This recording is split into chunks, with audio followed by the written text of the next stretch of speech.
इन्होंने अपनी एक टांग पर इतनी गोलियां खाई कि टांग काटनी पड़ गई, दूसरी टांग पर 2 गोलियों के निशानात अभी भी मौजूद हैं। हमने उनका असला हासिल कर लिया था। उनकी जो पेट्रोल आती थी 5, 6 या 10 आदमी या 20 आदमी के एक टाइम में आती थी, हम उसको मार देते थे। जब हम रात को चलते थे तो अल्लाह के फजल से, अल्लाह की मेहरबानी से शेर भी हमें रास्ता दिखाता था। सर ये बताएं कि उस जंग में किसी अपने को खोया है? हमने काफी खोए हैं सर। अस्सलाम वालेकुम नाजरीन, आपका मेजबान अक्की अब्बासी आपकी खिदमत में हाजिर है और आप देख रहे हैं एजे के पॉइंट। आज आपकी मुलाकात एक ऐसे शख्स से करवाने जा रहा हूं जिसने कारगिल की पूरी जंग अपनी आंखों के सामने देखी और लड़ी, अपनी जमीन, अपने कश्मीर को बचाने के लिए। 6 सिख रेजिमेंट के साथ उनके कोई 1200 से 1400 एहलकार थे। ये 4 से 5 मुजाहिदीन थे। 4 से 5 मुजाहिदीन ने 1300 से 1400 सिख एहलकारों को जहन्नम वासिल किया। इन्होंने अपनी एक टांग पर इतनी गोलियां खाई कि टांग काटनी पड़ गई, दूसरी टांग पर 2 गोलियों के निशानात अभी भी मौजूद हैं।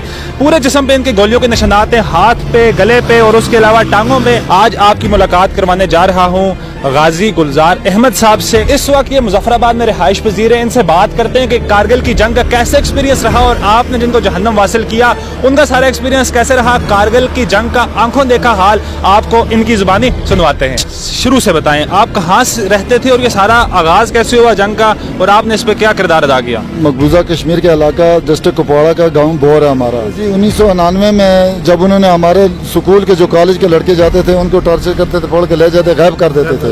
इस और कश्मीरी साथी हमारे जो पकड़ते थे, गायब होते थे। जब हम तंग आए तो हमने फिर उठा ली गन, और गन भी उन्हीं की गनें छीन कर हमने उनके मुकाबला किया। पत्थरों से भी हम मारते थे, गलालों से भी हमने लोगों को मारा।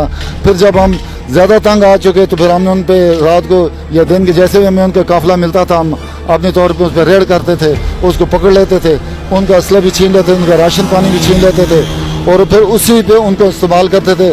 उनकी जो पेट्रोल आती थी 5, 6 या 10 आदमी या 20 आदमी के एक टाइम में आती थी, हम उसको मार देते थे। कारगिल की जंग के मुझे हालो अहवाल बताएं, कारगिल की जंग की सिचुएशन बताएं कि कैसे शुरू हुई कारगिल की जंग, आपने उसमें क्या किरदार अदा किया और किन किन का मुकाबला किया? कारगिल की जंग में जब उन्होंने हमारे एरिया में आने की कोशिश की, उनकी नफरी काफ़ी थी, वो आने की कोशिश की तो फिर हम भी लोग चले गए काफिलों की शक्ल में, जत्थों की शक्ल में। हमारी बहुत सारी ऐसी एनजीओ जो हिसाब से होती हैं वो लेकर हम वहाँ चले गए और हमने उनके साथ पहले तो पत्थरों शत्रों से मुकाबला करते रहे। ऊपर से हम पत्थर गिराते थे, नीचे से उनको ऊपर पहाड़ी पे चढ़ने नहीं देते थे। तो हाँ, वो नीचे थे, हम ऊपर चले जाते थे, उससे मारते थे। फिर जब उधर से भी तंग हम आए तो फिर हमने उनका असला हासिल कर लिया था और हमने उस असले से उनको जहरबार किया और मारा भी। सर ये बताएं, कारगिल की जंग की मुझे सिचुएशन बताएं कि आपका मुकाबला किस जगह पे था और किस रेजिमेंट के साथ था? ये हमारा था जो उस वक्त सिख रेजिमेंट थी सारी, और तो उस सिख रेजिमेंट इधर भी था, डिस्ट्रिक्ट कुपवाड़ा में भी हमारा मुकाबला था। तो जब हम उधर गए तो उधर भी उनके साथ मुकाबला हुआ। ये जो सिख रेजिमेंट है इसका क्या मामला है, इसके साथ आपने कैसी लड़ाई की? वो कितने लोग थे, आप कितने थे? ये थे जी केरन सेक्टर में, ये हमारे आज़ाद कश्मीर मुजफ्फराबाद से आगे नीलम वैली में है केरन सेक्टर, उसमें 6 सिख रेजिमेंट थी। और उसमें जब हमने देखा हमारे गाँव पे कब्जा कर लिया, हमारे को लोग भाग के इधर आ गए तो हमने फिर उनके साथ लड़ना शुरू कर दिया। तो उसमें हम फिर रात को भी उनके ऊपर अटैक करते थे, दिन को भी करते थे, जैसे हमें मौका मिलता था हम उनको मारते थे। वो हमारी सिविल आबादी पर फायरिंग करते थे। कई लोग हमारे जख्मी हैं, इस वक्त घर में पड़े हुए हैं। औरतें भी मार दी, मर्द मार दिए, मकान तबाह कर दिए। जब हमने देखा कि हमारे जिला हेडक्वार्टर को भी वो अटैक कर रहे हैं, फिर हमने उनके वो जो गोरिल्ला कार्रवाइयाँ थी हम शुरू कर दिए। सर ये बताएं कि उस जंग में किसी अपने को खोया है? आपने काफ़ी खोए हैं सर, अपने साथी भी खोए हैं और अपने काफ़ी रिश्तेदार भी खोए हैं, और ऐसे करीबी रिश्तेदार खोए हैं जिनका मैं जिक्र करने से मेरा कलेजा फटता है। कुछ ऐसी यादें अगर आप शेयर करना चाहें? मेरे पास ये याद है जी, उस जब हम रात को चलते थे तो अल्लाह के फजल से, अल्लाह की मेहरबानी से शेर भी हमें रास्ता दिखाता था जंगल का। शेर भी रास्ता दिखाता था? रास्ता दिखाता, जंगल के जानवर भी हमें रास्ता दिखाते थे। आगे चलते थे हम, पीछे उनके चल के उस रास्ते में भूल जाते थे। ऐसा कोई वाकया हुआ है? जी बिल्कुल ऐसा वाकया हुआ है, मेरी आंखों के साथ हुआ, बल्कि मेरे साथ भी हुआ है। और फिर अल्लाह की मदद ऐसी आई, एक जगह हम ये उन पर अटैक करनी थी तो रात को बारिश हो गई तो आसमान की चमक पड़ी, तो हम एक मकान के अंदर चले गए कि रात को यहाँ रहेंगे। तो थोड़ी देर हमने क़याम किया। तो जब हम आगे अपने मिशन पे निकले, हम 5 साथी थे, तो जब थोड़ा आगे गए तो आगे बहुत घना जंगल था। तो कोई हमें रास्ते का पता नहीं चला, लाइट हम जला नहीं सकते थे, माचिस हम जला नहीं सकते थे, कोई लाइटर का बंदोबस्त नहीं था।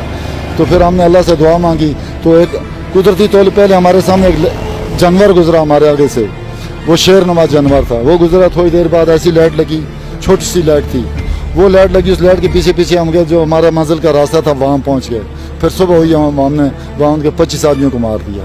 25 आदमी आपने इंडिया के इंडिया मार दिए, उनके गने शने सब ले आए, वो आके अपने किसी जगह में जमा कर दी। सर ये बताएं, आपने इंडिया की फौज के साथ बाकायदा जंग लड़ी है, बाकायदा जंग लड़ी। तो कैसा देखने को मिला? क्या वो बहादुर हैं, बुज़दिल हैं, कैसी कौम है? सर अगर हमारा कैसी फौज है? वो इंतहाई बुज़दिल किस्म के हैं, उनके लिए मैं अकेला 10,000 आदमियों के लिए भी मैं अकेला काफ़ी हूँ। खुदा जानता है कि मुझे मौका मिले अभी मैं 10,000 आदमियों को तबाह कर सकता। सर ये ऐसा जज्बा था क्या कि आप 5-6 लोग 12-13 पे चढ़ दौड़े? हम शहादत चाहते हैं। इस कौम से कोई क्या लड़ेगा जिसका मकसद ही शहीद होना है, शहादत जिसका मकसद है, उसके साथ कोई क्या लड़ेगा? उसके लिए हम दिन रात दुआ करते हैं, अल्लाह हमें कश्मीर के जहाद में शहीद कर दे। हमें शहादत की शौक है, हम हर वक्त तैयार हैं। अभी भी अगर हमें मौका मिले तो हम इन टूटी टांगों से भी वहाँ जाने के लिए तैयार है, और बच्चे भी कुर्बान करने के लिए तैयार है। वल्लाह इसमें कोई शक नहीं है या कोई दिखावे वाली बात नहीं है। ये जी गाजी गुलजार अहमद साहब हमारे साथ मौजूद थे, एक जिंदा मिसाल कारगिल जंग इन्होंने अपनी आंखों से देखी और लड़ी, और बहादुरी की एक मिसाल हैं, जिन्होंने एक टांग कटवा दी, एक टांग पे 2 गोलियां खाई और पूरे जिस्म में गोलियों के निशानात हैं, मगर अपनी जगह से नहीं हटे, अपनी ज़मीन अपने कश्मीर को नहीं छोड़ा और एक मिसाल कायम की। अल्लाह ताला इनको लंबी उम्र दे और हम सबको भी ये जज्बा दे कि हम भी कश्मीर के लिए ऐसे ही अपने मालो जान की कुर्बानी दे सकें। आज के लिए बस इतना ही। अपने मेज़बान अखी बासी को दीजिए इजाज़त और देखते रहिए AJK पॉइंट।